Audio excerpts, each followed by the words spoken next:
Kalau kita hanya sekedar ingin balasan dunia, tidak jadi bekal akhirat, rugi.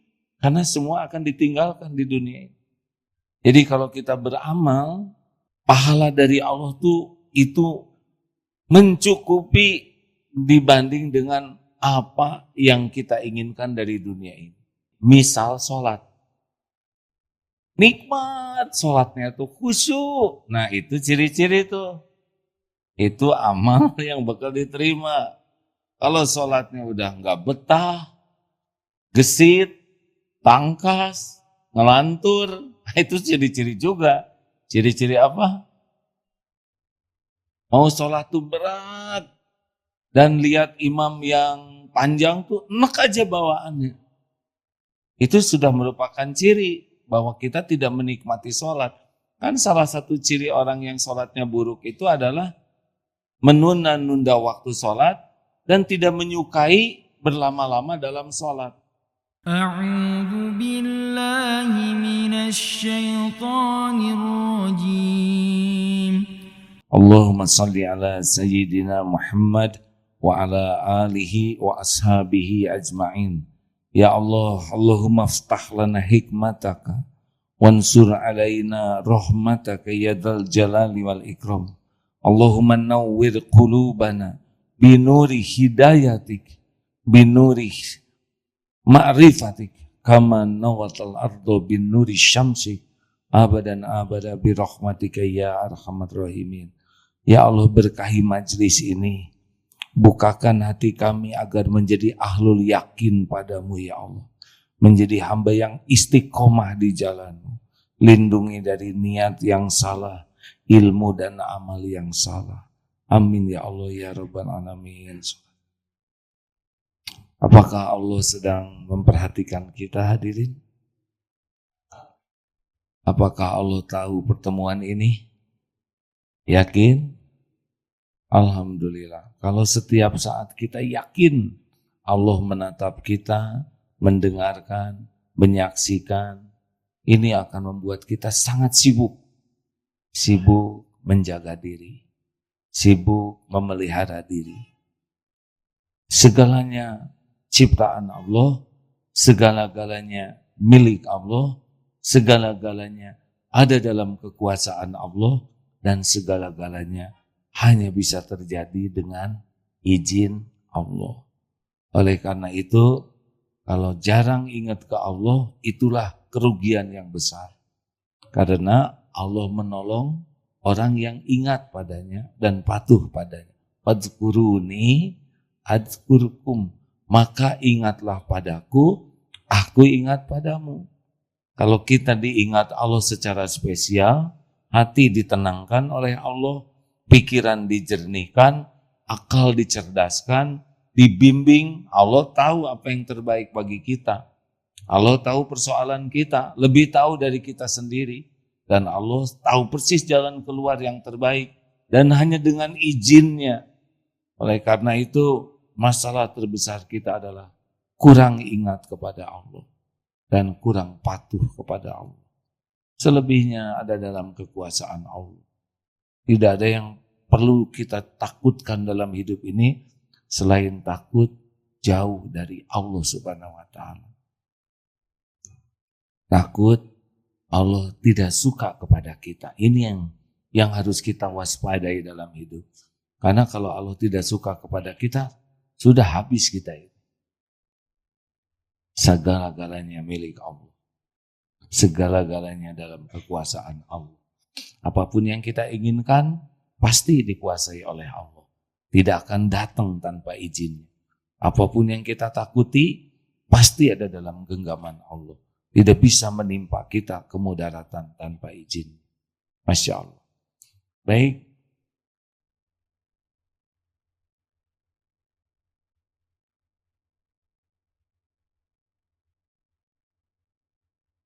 Kita lanjutkan. Nomor 81. Bismillahirrahmanirrahim.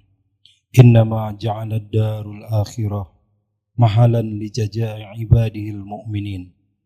Lianna hadhihi ad-dara la tas'u ma yuridu an yu'tiyahum wa li'annahu ajalla aqdarahum an yujajijahum fi darin la baqa'a laha.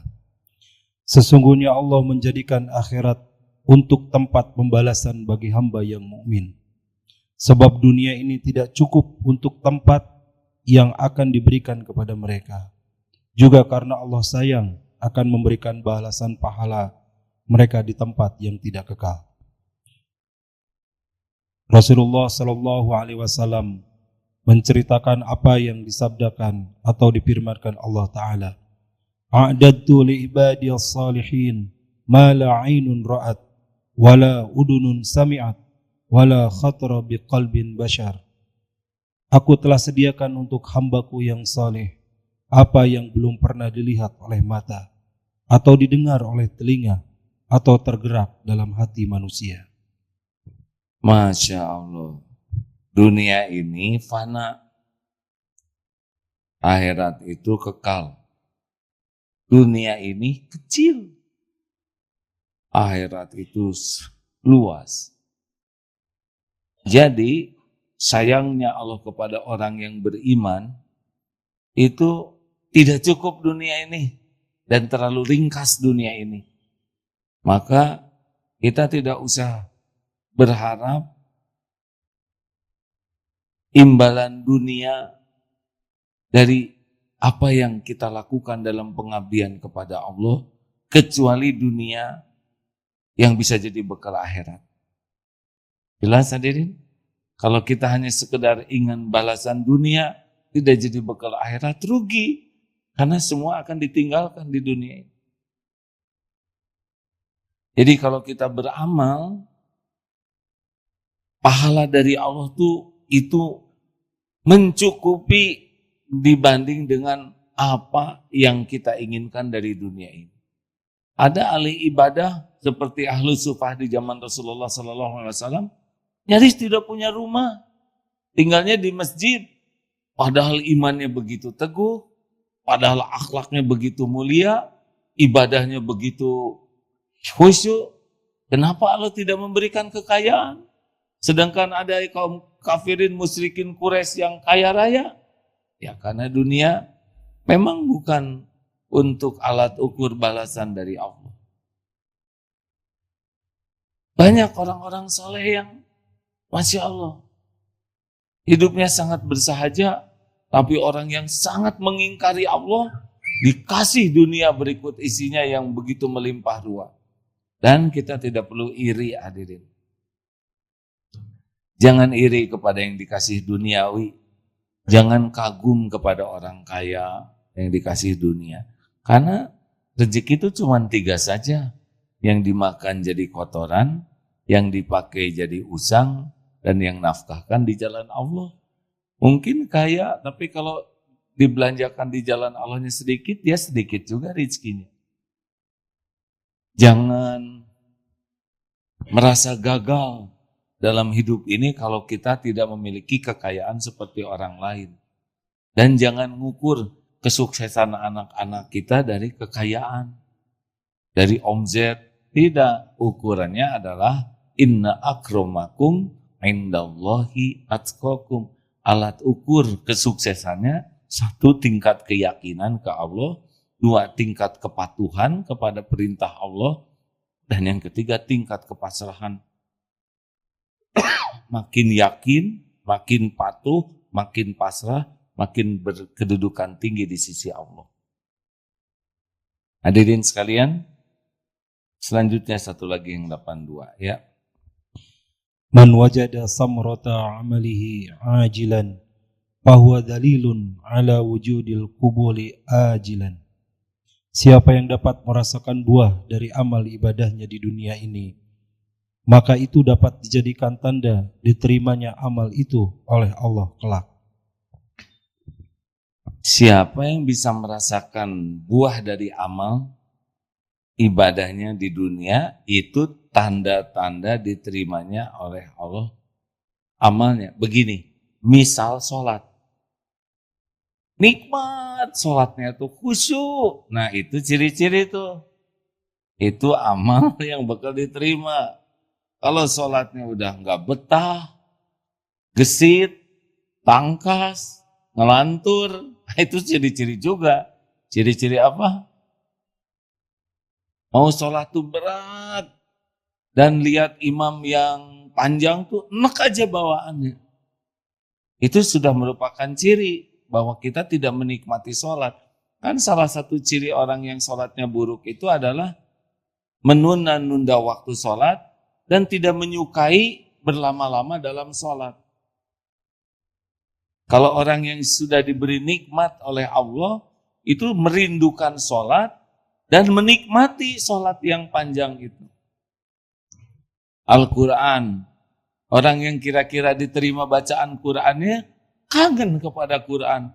Nikmat tilawah Quran itu, nikmat murojaah, tidak beban, bukan karena target, bukan karena harus laporan, tapi karena nikmat. Nah, nikmatnya membaca Al-Quran, kerinduan, mencintai Quran itu sudah bagian dari ciri-ciri. Sodakoh, orang yang kira-kira sodakohnya akan diterima, kepikiran terus ingin sedekah. Dan ingin rahasia sedekah itu. Ingin nambah sedekahnya. Dan ingin makin puas kalau orang lain tidak tahu sedekah kita. Ada yang sedekah diperlihatkan untuk dakwah, tapi banyak yang dia sedekahkan dan dia menikmati kalau sedekah itu tidak diketahui orang. Nah, beda dengan yang sedekahnya itu berat ketika ngambil 2 lembar, satu 100 ribuan, satu 2 ribuan, gebeg begitu. Karena teman keburu lihat kita ngambil 2 lembar. Nah, terus dimasukkan pura-pura yang 100 ribu. Padahal yang dimasukkan 2 ribu. Tipu daya. Kalaupun masuk 100 ribu, berharap diposting. Jepret, karena dia tidak menikmati amal rahasia. Yang dia nikmati adalah justru pengen diketahui orang amalnya. Begitulah hadirin, orang yang ikhlas nolong orang, nikmat saja. Mau berterima kasih atau tidak, dihargai atau tidak, dibalas budii atau tidak, sudah tidak ada beban di hatinya. Tapi kalau kita tersinggung, jengkel, sakit hati dengan perbuatan kita yang tidak diterima kasihi, perbuatan kita yang tidak dihargai, itu ciri-ciri itu amal tidak punya nilainya karena tidak menikmati amal itu sendiri. Halo? Sedang apa ini? Sedang mikir? Doa juga kelihatan hadirin. Doa yang rusuh. Tidak ada kenikmatan dalam munajat. Itu mungkin bagian ciri-ciri doa yang kurang terkabul. Karena ada yang nikmat. Munajat itu nikmat sekali. Zikir itu nikmat, betah, ya, nikmat, yakin. Tapi ada yang basa-basi saja. Habis sholat itu kelihatan tuh, ya. Ada yang sudah sholat duduk, zikir, minta ampun atas sholatnya, takut buruk. Kemudian zikrullah, kemudian munajat. Karena tahu itu saat mustajab. Tapi ada yang sesudah sholat tuh langsung buka HP. Sepertinya itu lebih penting daripada zikir. Nanti alasan terus berdiri tidak mau sholat sunnah. Kan dalam beramal tuh ya ada yang fardu disempurnakan dengan yang sunnah-sunnah. Ada yang cuman fardu saja, tapi dia tidak juga melakukan yang haram. Tapi ada yang sholat, tapi mencampur adukan yang halal dan yang haram. Ayo kita evaluasi, kenapa nih jadi pada putus asa begini? Asa nggak ada yang diterima ya? Nah kita biasanya nggak mengevaluasi amal kita. Kita sibuk saja sebagai rutinitas, seperti sholat barusan itu ya. Sholatlah sholat, datang ke masjid, tapi ketika takbir,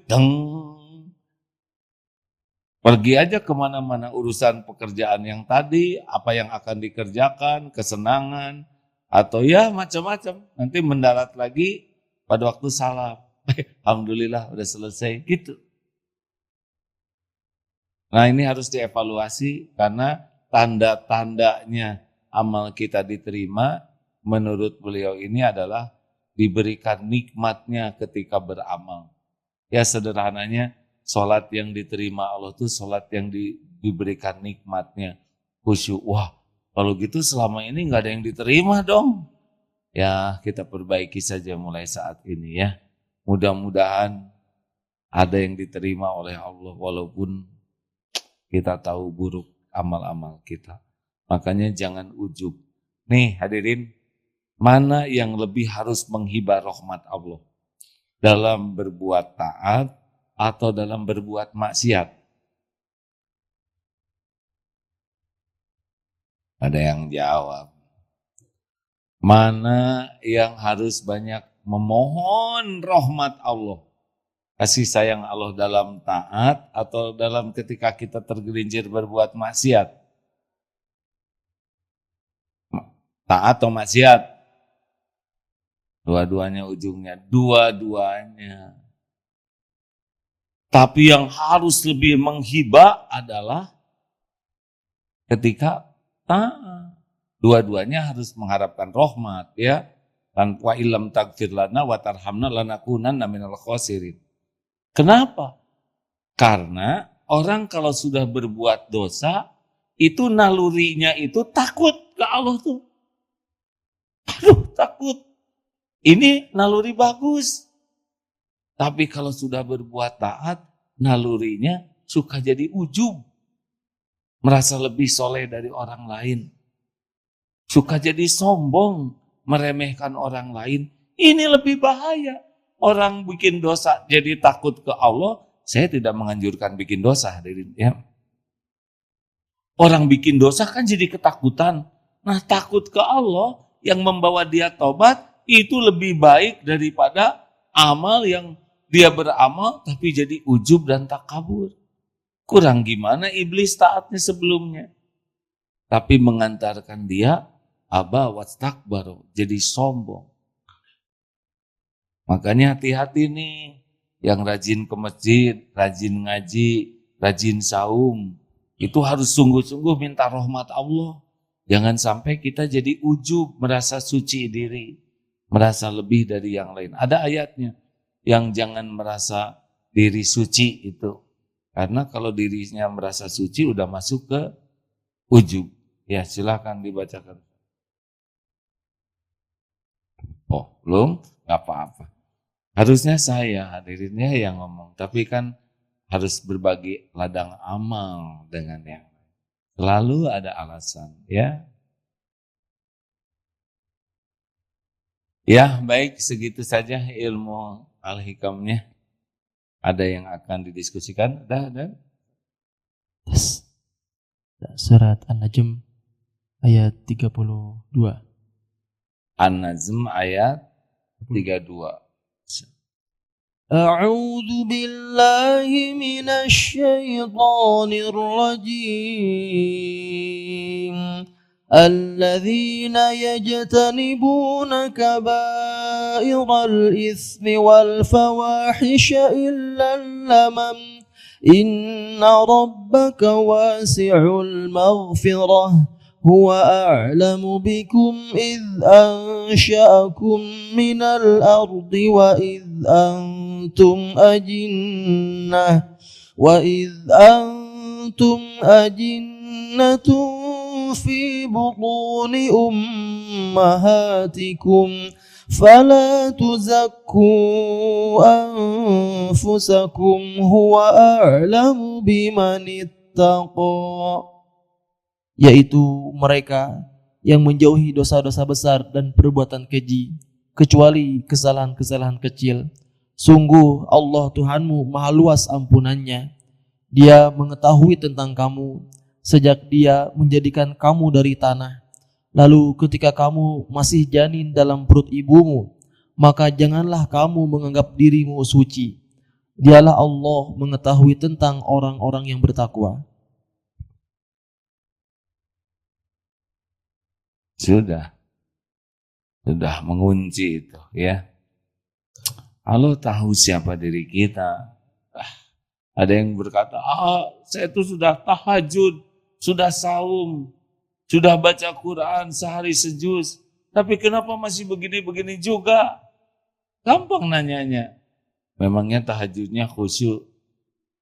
Ya berusahalah. Memangnya baca Qurannya nikmat? Kepaksa, benar? Karena ada yang beramal itu bukan untuk mendekat ke Allah, tapi beramal itu ada yang hanya untuk kepentingan keinginan dirinya. Ada orang tahajud untuk lunas utang. Oleh Allah tidak dilunasi, sedang temannya tidak tahajud lunas. Kenapa saya tahajud tidak? Allah ingin dia tahajud itu untuk mendekat ke Allah. Jadi jangan sampai tahajud untuk lunas hutang. Tahajud ingin dekat dengan Allah.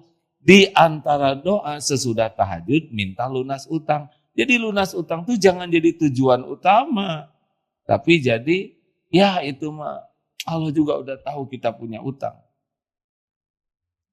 Kedudukan di sisi Allah yang sangat penting. Silakan. Cukup jam 4 ada yang akan didiskusikan. Kalau tidak ada, bagus, tidak apa-apa. Di absen dulu. Majelis Taklim Darussalam Kota Pagar Alam Palembang. Mana? Alhamdulillah. Alhamdulillah. Saya tidak nyebut Bapak PMP, enggak kan? Ya. Alhamdulillah. Terima kasih Bu. Pesantren Miftahul Ulum. Oh, alhamdulillah. Ini ibu-ibu? Bukan? Bapak, oh bapak-bapak ya Masya. Majelis Taklim Pengajian Babus Salam. Jangan ragu-ragu ngacungnya, nggak usah lihat kiri kanan ya. Kan bawa sendiri tangannya. Ya. BKMT Bagan Koordinasi Majelis Taklim Batam. Mana? Ini Batam. Kenapa di sini yang ditulis 10 orang yang ngacung satu bis? Berapa orang, Bu? 58. Kok 10 orang di sini? Coba Lampung, mana Lampung? Nah, ini 10 orang yang CP Arisalah, waduh, dari Solo. Apa di sana Pak? Terima kasih. Yang lain siapa ini yang hadir? Kurang jelas begini hadirin. Terima kasih ya, semuanya sama, yaitu undangan Allah Subhanahu wa Ta'ala. Tidak ada yang kebetulan. Semua tertulis di Lauh Mahfudz. Hari ini kita akan silaturahim. Mudah-mudahan niat dan caranya benar sehingga jadi amal. Silakan, ada yang mau kita diskusikan atau cukup? Ada yang mau nanya? Aduh, baik sekali semuanya. Memang hidup ini jangan mempersulit orang lain, ya. Apalagi mempersulit Ustadz, ya. Silakan, pertanyaannya yang mudah, ringan, dan kalau bisa dijawab sendiri, silakan. Adakah? Silakan. Tuh kasihkan punten. Kita mau nanya, Dek. Bismillahirrahmanirrahim. Assalamualaikum Ustadz. Saya dari santri SMK izin bertanya. Bagaimana caranya supaya kita tetap teguh pendirian dalam kebaikan, tetap dapat menjaga diri walaupun keberadaan kita sedang ada di lingkungan yang dapat melalaikan kita. Dan bagaimana supaya tetap diberikan rasa nikmatnya beribadah. Terima kasih. Wassalamualaikum warahmatullahi wabarakatuh. Assalamualaikum warahmatullahi wabarakatuh. Ini mah pertanyaan yang gak akan habis dijawab puluhan tahun. Lah ini yang sedang dilakukan. Bagaimana caranya supaya istiqomah? Syariatnya istiqomah itu datang dari tekad awalnya. Jadi istiqomah itu datang dari tekad. Saya ingin istiqomah. Tidak semua orang ingin istiqomah. Biasanya pendek-pendek tuh cita-citanya. Istiqomah apa yang paling penting yang bisa mendatangkan istiqomah yang lain adalah istiqomah zikrullah ta'ala. Ini karena setiap kali kita rapat, waktu kita dengan zikir, itu akan mendatangkan pertolongan Allah lainnya. Zikrullah itu seperti cahaya, lampu nyala. Kalau tidak zikir itu seperti lampu padam. Coba, jujur saja periksa, ingat ke Allahnya, on nyala, lupa ke Allah, off. Lebih banyak onnya, lebih banyak offnya kita ini. Kalau kita ingin istiqomah yang lain-lain, istiqomah zikrullah, ingat ke Allah, menyebut nama Allah, menafakuri Allah, nanti akan terbantu untuk bisa istiqomah dalam sholat dengan lebih baik, istiqomah baca Quran, asal lebih banyak waktunya dipakai zikrullah. Itu minimal, ya. Minimal awal upaya kita istiqomah adalah mengistiqomahkan zikrullah yang dicontohkan oleh Rasul. Tidak boleh ngarang zikirnya, ya. Kemudian ya istiqomah mencari ilmu, karena biasanya pupuk iman adalah ilmu. Jadi kalau sudah mulai agak futur, terus cari ilmu.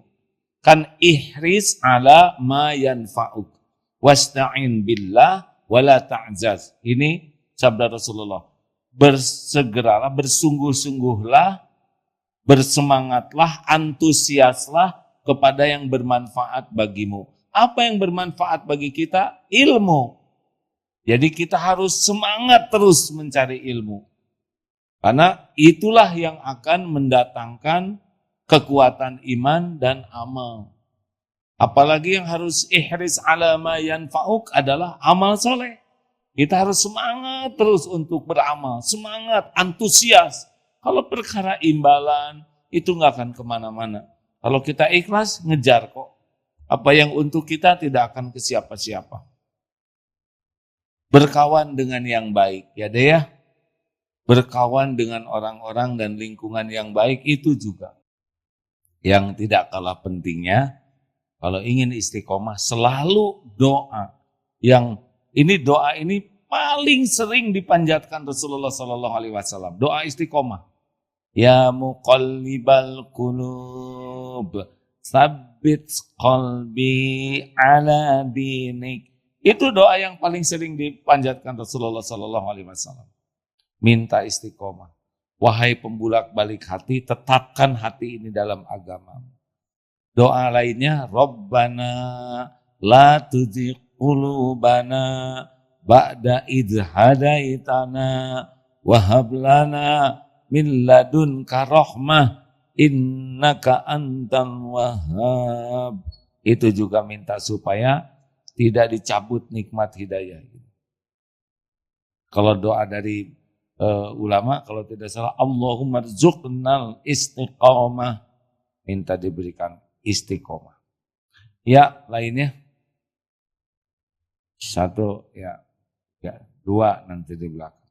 Lelaki mana baik gitu, ya. Ya dek. Assalamualaikum warahmatullahi wabarakatuh. Ingin bertanya Pak Ustadz Ajim, saya santri Deki 86 ingin bertanya lagi. Begini ya Pak Ustadz ya, saya jarang jadi disebut Ustadz. Gini ya ya, saya ini punya mata pencarian dan mata pencarian saya ini pekerja seni. Saya membuat patung dan melukis.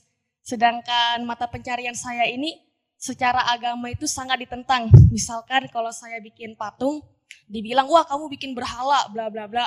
Atau kalau saya ngelukis, wah kamu ngapain bikin begini, nanti kerasukan jin lukisan kamu, gitu-gitu.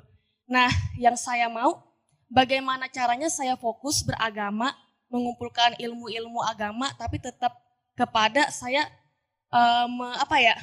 mempertahankan hobi saya gitu untuk berkesenian. Ya itu aja.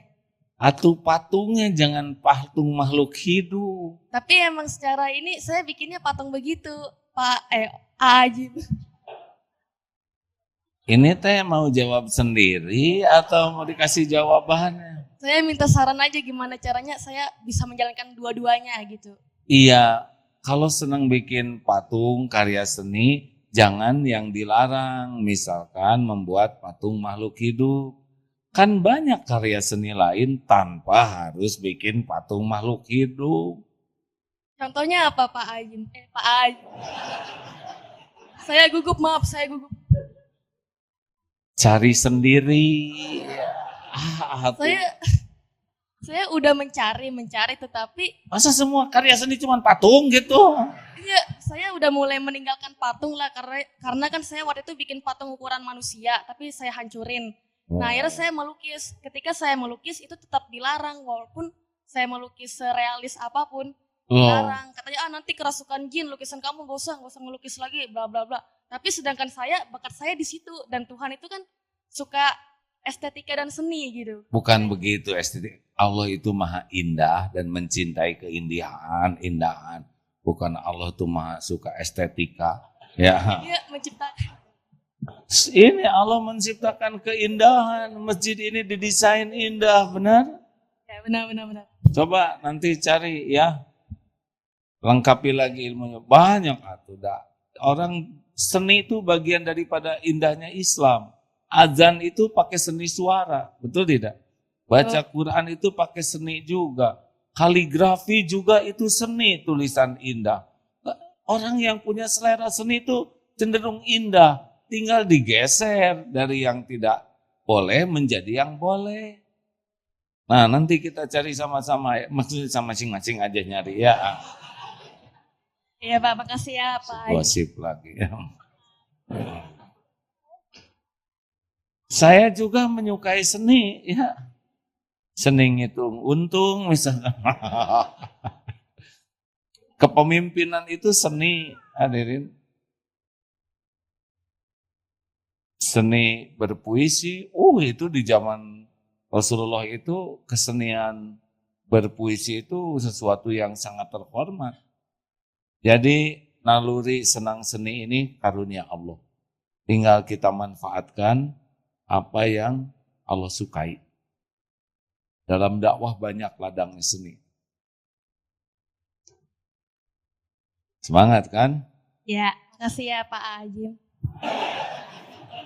Tadi Ustadz, sekarang Bapak.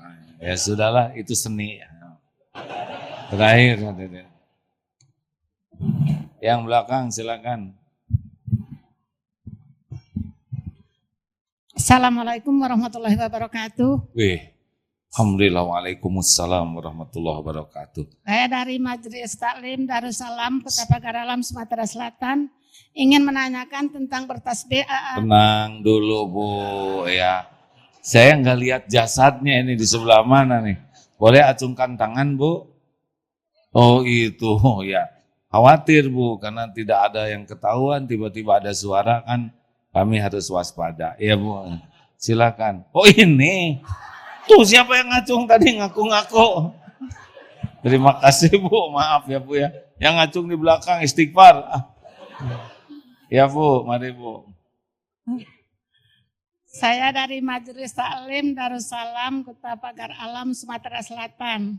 Berapa jauh Bu dari sana ke sini Bu? Jauh Pak, sudah nyebrang.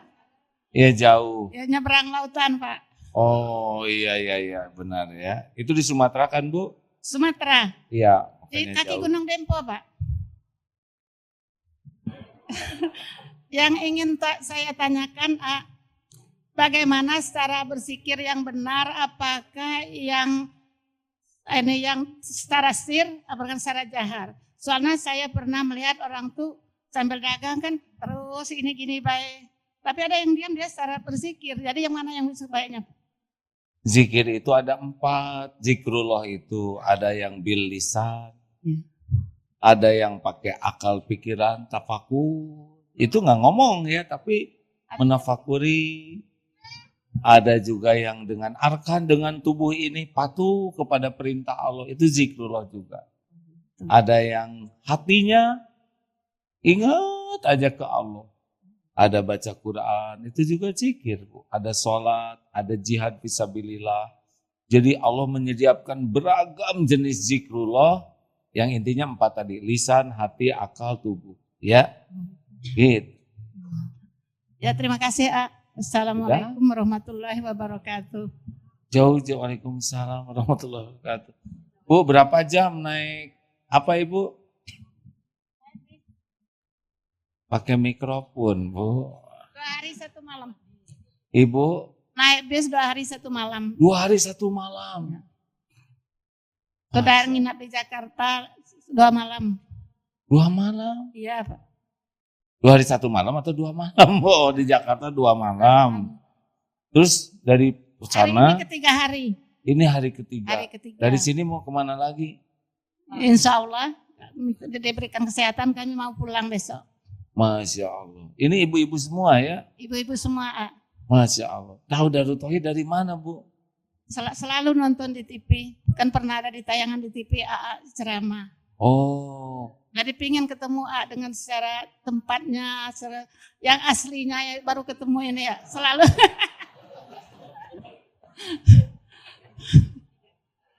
Pantesan ibu mengamati saya dari tadi. Ini asli bukan? Asli, Bu.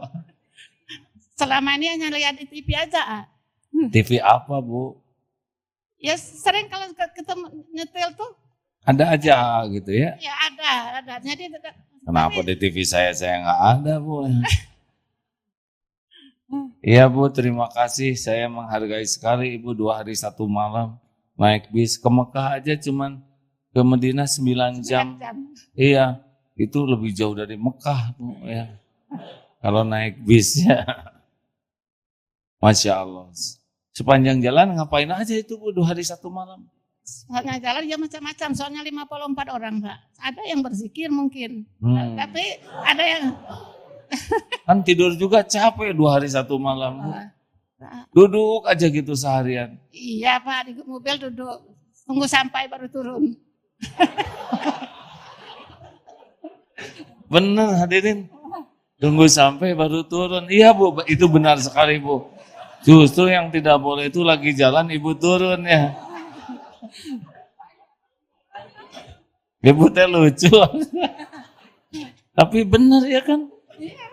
Luar biasa. Terima kasih, Bu. Lalu apa yang Ibu dapatkan sesudah sampai di sini, Bu?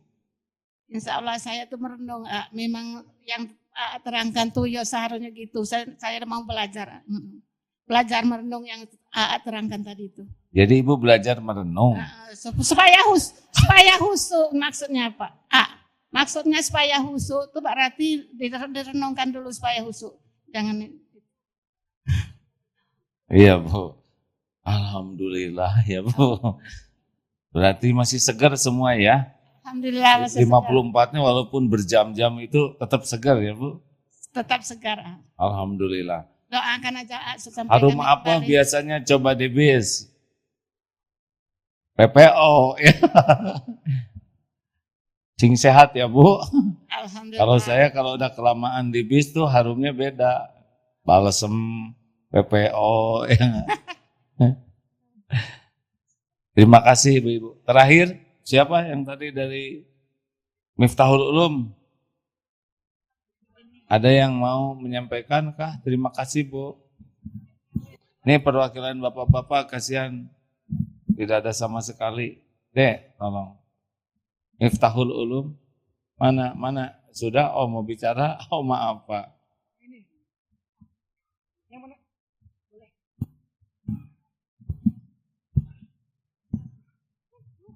Assalamualaikum warahmatullahi wabarakatuh. Waalaikumsalam warahmatullahi wabarakatuh. Alhamdulillah bisa bertemu secara langsung kami dari Pondok Pesantren Miftahul Ulum Darangdan Purwakarta. Masya Allah, alhamdulillah. Terima kasih. 75 orang ya? Ya, kurang lebih 75 orang. Oh, harus pas, Pak. Karena kalau enggak itu anak orang yang hilang 1 ibu orang bahaya, Pak. Memang betul takdir Allah menjalankannya mungkin berbeda. Manusia kita hanya bisa berencana. Tadi waktu sampai di sini ketemu dengan Abah Dadan, kemudian salah satu santri kami orang tuanya meninggal dan harus pulang lebih awal. Tadi 1 mobil sudah pulang lebih dulu. Oh, mungkin ya kita patut bersyukur teman-teman yang lainnya masih bisa bertemu dengan AA tadi karena izin Allah mungkin yang ya qadarullah itu semua ditakdirkan. Mungkin itu saja yang ingin kami sampaikan. Kami mohon bantu doanya untuk orang tua dari santri kami mudah-mudahan dengan banyaknya jamaah, khususnya dari jamaah orang yang meninggal tersebut, Bapak ibunya. bapaknya. Ya, mari Bisa kita sama-sama baca Al-Fatihah. Semoga keberkahannya mengantarkan doa yang baik bagi beliau. Al-Fatihah.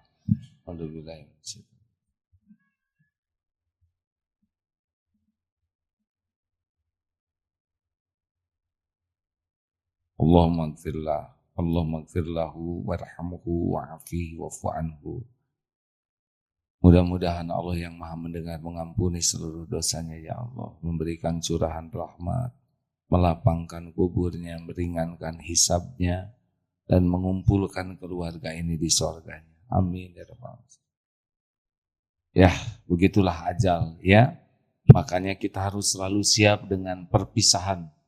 Karena kita tidak tahu akan jumpa lagi atau tidak. Maka setiap ada pertemuan usahakan selalu dalam kebaikan. Sehingga yang terakhir itu, pertemuan terakhir itu dalam kebaikan. Dari, makasih ya Pak, Lampung. Mana Lampung? Ada perwakilannya Lampung? Cukup? Ibu dari Lampung? Banyak ini jumlahnya? Terima kasih. Kalau tidak ada, kita tutup. Ada dari Lampung? Batam, boleh. Visi jauh-jauh nggak diberikan kesempatan bicarakan. Betul.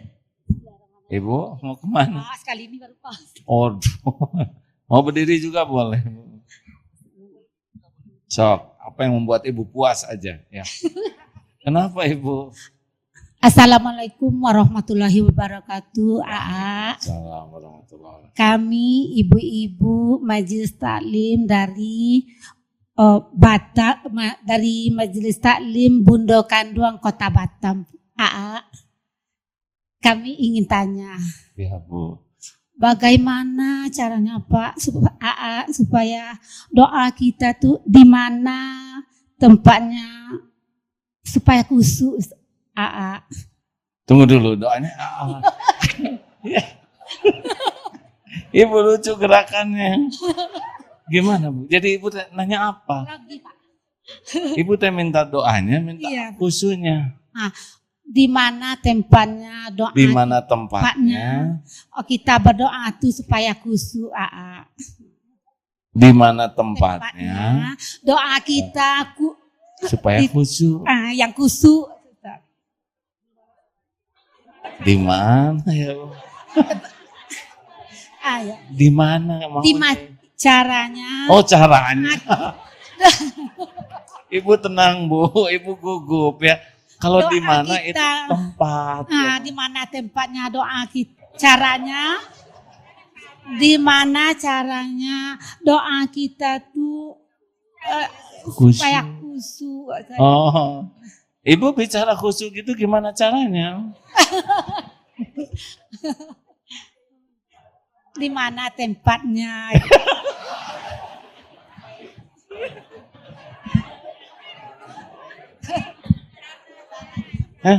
Di mana tempatnya Bu? Caranya. Ya Bu, baik Bu, siap Bu. Ibu teh tempat atau cara Bu yang di... Cara. Ya Bu, baik Bu, alhamdulillah. Bu. Terima kasih. Maaf ya, AA. Iya Bu. Ibu teh mana ekspresif pisan ya. Bahasa tubuhnya membuat jadi saya gugup lihat Ibu. Bagaimana? Di mana tempatnya, hadirin? Tempatnya mah di mana aja sepanjang di bumi. Ini sebetulnya milik Allah tempat sujud ya. Tapi yang ibu maksudkan itu adalah caranya gitu Bu. Supaya khusyuk. Nah orang itu khusyuk itu kalau sedang merasa sangat penting itu khusyuk. Lihatlah pada waktu ijab kabul. Saya nikahkan. Khusyuk semuanya. Karena penting. Benar? Ibu juga ketika suami mengatakan, Bu, saya akan membagikan uang Ibu khusyuk kan? Mana? Gitu ada. Atau mendengar vonis hakim, khusyuk. Apapun yang dianggap penting, biasanya orang khusyuk. Nah, makanya kalau berdoa itu penting. Karena doa itu bisa merubah takdir. Insya Allah kita meminta kepada pemilik, penguasa, penentu segala-galanya yang maha penting. Orang pinjam uang aja semuanya khusyuk. Tidak ada yang pinjam uang tidak khusyuk. Mana ada tamu. Bisakah saya berbicara secara khusus? Ini penting sekali. Khusyuk hadirin. Ya kalau enggak penting mah enggak khusyuk. Betul? Nah, makanya kalau berdoa tuh anggaplah sesuatu yang sangat menentukan. Dari yang maha menentukan. Allah Subhanahu wa ta'ala. Jadi jangan basa-basi. Karena kita didengar oleh yang menentukan segala-galanya. Terima kasih Ibu Bapak sudah lunas semuanya nih. Selamat Bu. Terima kasih Ustaz. Assalamualaikum warahmatullahi wabarakatuh. Sudah puas Bu? Bu, sudah puas belum? Sudah AA.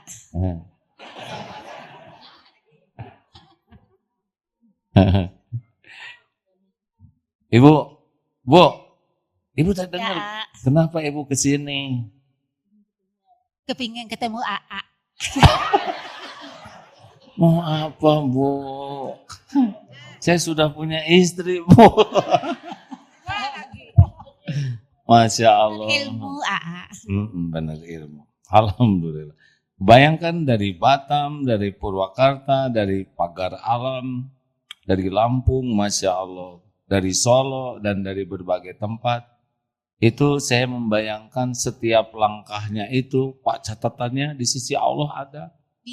Makin jauh, makin capek menimba ilmu itu luar biasa pahalanya. Kalau niatnya lurus ya, Masya Allah, dinaungi malaikat, ikan-ikan mendoakan ampunan. Satu langkahnya bisa mengangkat derajat, satu langkah menggugurkan dosa. Belum lagi capeknya bisa merontokkan dosa, duduk di majelis ilmu. Ada malaikat rahmat yang mendoakan turunnya rahmat. Ada juga malaikat yang mencari tempat berzikir. Ada ampunan Allah. Luar biasa. Makanya cintailah majelis ilmu. Masya Allah. Terima kasih hadirin sekalian. Allahumma salli ala sayyidina. Alhamdulillahirabbil alamin. Ya Allah, alhamdulillah. Allahumma inna nas'aluka imanan kamilan wa yaqinan shadiqan wa qalban khashi'an wa lisanan dzakiran wa amalan shalihan maqbulan. Allahumma inna nas'aluka taubatan nasuha wa taubatan qoblal maut wa rahmatan indal maut wa magfiratan ba'dal maut. Allahumma hawin alaina fi sakaratil maut. Allahumma inna nas'aluka husnal khatimah wa na'udzubika min su'il khatimah. Ya muqallibal qulub, tsabbit qulubana ala dinik. Rabbana la tuzigh qulubana ba'da idh hadaitana wahab lana min ladunka rahmah innaka antal wahhab. Allahumma rzuqna al-istiqamah. Allahumma rzuqna al-istiqamah. Allahumma rzuqna al-istiqamah. Ya Allah, istiqomahkan kami. Jangan cabut nikmat iman ini. Karuniakan nikmatnya yakin padamu. Nikmatnya beribadah padamu. Nikmatnya qalbun salim. Karuniakan nikmatnya akhlakul karimah, nikmatnya ibadah, nikmatnya doa yang engkau ijabah. Karuniakan nikmatnya ikhlas ya Allah, nikmatnya syukur, nikmatnya sabar, nikmatnya ridho. Karuniakan kepada kami nikmatnya mencintaimu, nikmatnya merindukanmu ya Allah. Jangan cabut nikmat iman ini ya Allah. Allahumma ighfir lil mu'minina wal mu'minat wal muslimina wal muslimat al-ahya'i minhum wal amwat. Rabbana atina fid dunya hasanah wa fil akhirati hasanah wa qina adzabannar. Subhana rabbika rabbil izzati amma yasifun. Wassalamun alal mursalin. Walhamdulillahi rabbil alamin. Alhamdulillah. Subhanakallahumma bihamdik asyhadu an la ilaha illa anta astaghfiruka wa atubu ilaik. Assalamualaikum warahmatullahi wabarakatuh.